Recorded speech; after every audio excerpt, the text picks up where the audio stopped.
Aujourd'hui, dans le Game Passerelle, je vous présente Hollow Knight, qui est un jeu indépendant de type Metroidvania, développé par Team Cherry, un studio australien composé de 3 membres, sorti courant 2019. L'intrigue du jeu. L'intrigue se déroule dans le royaume abandonné d'Alonest, peuplé de monstres insectoïdes. Le royaume a été dévasté par ce qui s'appelle l'infection. C'est également cela qui rend hostile les monstres, anciennement des citoyens du royaume. Nous contrôlons un petit insecte muni d'un aiguillon, épée traditionnelle du royaume, que nous appellerons le chevalier.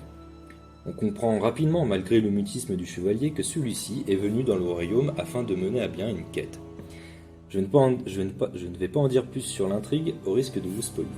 Passons au gameplay. Au début, le gameplay n'est pas foufou. On se déplace, on saute, on frappe, mais au fil de l'aventure, il devient de plus en plus nerveux et intéressant.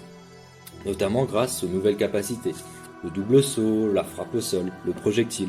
Ces deux dernières sont utilisables grâce à l'âme, une jauge qui se remplit en frappant les ennemis, qui permet de se soigner ou d'utiliser les dites capacités. Mais le gameplay est encore plus varié grâce à la beauté des objets que l'on peut trouver dans le royaume ou échanger à des marchands contre des géos, monnaie du jeu, qui permettent entre autres de frapper plus vite, plus loin, d'avoir plus d'âme, de se soigner plus rapidement, etc., etc. Débloquer différentes capacités permet d'avancer de zone en zone, c'est le principe même du Metroidvania. Dans ce jeu, il vous faudra faire preuve de sens de l'orientation. La carte est très grande, de patience également, puisque par la grandeur de cette carte, c'est très long de la parcourir de bout en bout. De courage également, car aussi ce jeu est compliqué. Attendez-vous à mourir 2 à 3 fois devant chaque boss avant de comprendre leurs points faibles. Niveau graphisme, c'est assez beau, il faut le dire, de l'arrière-plan au premier plan, c'est plutôt réussi. Les animations sont sympas, les quelques cinématiques sont vraiment bien pensées et très belles. La musique n'est pas en reste. Les morceaux sont très beaux, parfois calmes, mais parfois très stressants.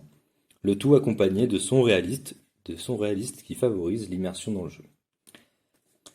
En conclusion, Hollow Knight, je le conseille à ceux qui aiment les jeux solo avec une histoire derrière, ceux qui ne craignent pas la difficulté, mais c'est également un bon jeu pour commencer le Metroidvania. C'était Hollow Knight à retrouver dans votre médiathèque La Passerelle.